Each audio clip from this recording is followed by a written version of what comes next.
Alrighty, welcome to the floor of my home gym. Just having a bit of a training session. So it's Monday morning, it's over a week removed from the Backyard Ultra now. I also just want to add into this video quickly that I didn't shout out the support crew at the Backyard Ultra. I feel really bad about that. Not that they're probably watching these videos, but support crew is absolutely essential when it comes to ultra marathons. They keep you fed, they keep you hydrated, they keep your spirits up. So shout out to our support crew. If you are watching this, you guys are bloody amazing. Quick recap of the past week. Still dealing with a bit of residual fatigue from the bug and the ultra marathon combined. But I'm back to just some really light running at the moment. Went for a nice walk with my parents over the weekend. That was lovely.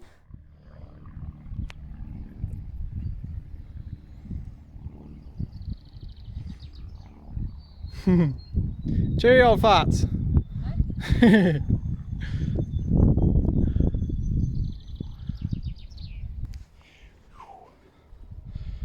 Beautiful.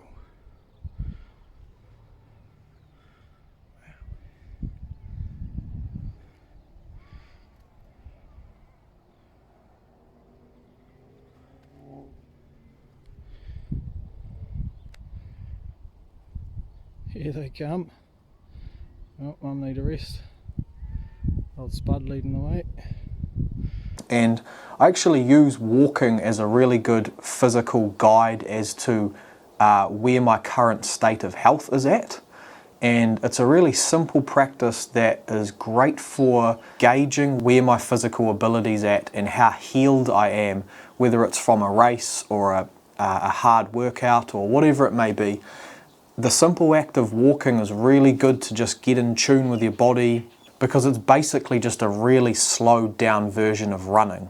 That's a crude way of summing it up. But if, for example, you have any really sore areas in your body, specifically your legs from running, you might have sore knees or hips or ankles or calves or thighs, whatever it is, walking can just be a good way of just re-establishing some circulation in the body, bringing those muscles back to life and just promoting a bit of active recovery. And based on how the walk feels, then you can start easing back into running after a hard race, for example. Now, staying on the topic of barefoot walking, this is something that's really helped improve just my general well-being, and something that I've been practicing more frequently in recent years because of the benefits that I've experienced from it. And these benefits have not been something that I've searched for, so to speak. It's not something that someone told me to do, or it was expert advice I saw online or anything like that. It was just something I almost stumbled upon through self-experimenting and just sort of listening to my body and trying to practice getting in touch with my intuitive side of exercise and movement and health and everything that falls under that umbrella. And I think it's quite interesting how we're becoming more and more reliant on conclusive evidence on things before we give things a try. So what I mean by this is, as exercise science is improving, we are almost losing touch of just giving things a go and gaining our own perspective and feeling on things and whether we believe that they benefit us or not. Now, there's two sides to this equation. Obviously, as exercise science improves, and not just exercise science, but all sciences, it's extremely important that we understand and look at the data and use it to our benefits. All of that is 100% irrefutable. It's extremely important that we just keep developing our understanding on things. However, in this instance, I find it a little bit troubling that people are afraid to just get their feet dirty. Literally getting our feet dirty in this example, but also figuratively speaking. We rely so heavily on people's opinions and advice, not just in exercise, but we could look at this in fashion trends or political views or whatever it may be. And we're losing connection with things that make us feel good. And so as it currently stands, the practice of forest bathing, which is just being out in nature, seeing greenery, trees and the sunlight and the fresh air and the sounds of nature, there is very conclusive evidence that it's beneficial for people. Now, the act of barefoot walking specifically is still a little bit of a grey area. There's some studies that have shown some evidence that it's beneficial, others not so much. But the point I want to get across here is what I was just talking about, is the getting your feet dirty analogy.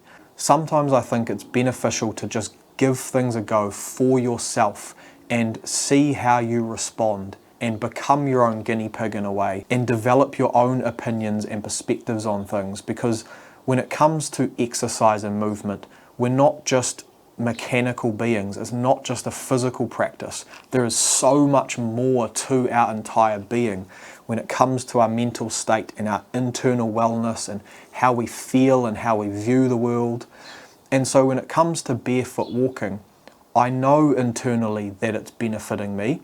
And although the current scientific evidence is still a little bit of a grey area, people are still on the fence with this topic, I know myself how much it's benefited me, so I practice it. So I continue to get my feet dirty because I know deep down in my core that it's doing me good. And so if you have anything that's sort of holding you back and you're waiting on someone to give you the green light and tell you that it's okay, if it's something that you feel deep down and that you feel you're being drawn towards, just give it a go.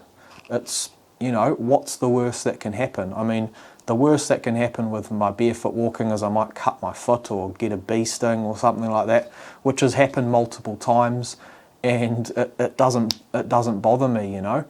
I think that's another sort of tangent on this topic as well, is people are scared of hurting themselves. People want to try and remove all possible danger when it comes to things, which is absolutely fine. Everyone's got their own way of doing things, but if I'm practicing something and really just wanting to extract everything I can from it, I don't mind getting a bit injured. I don't mind getting some bumps and bruises along the way, because you learn a lot through that self-discovery process and that journey. So while we're on this topic, I'm now going to try and articulate the best to my abilities what I experience through barefoot walking, why I think it's such a powerful and beneficial practice, and yeah, let me know what you think. Cheers.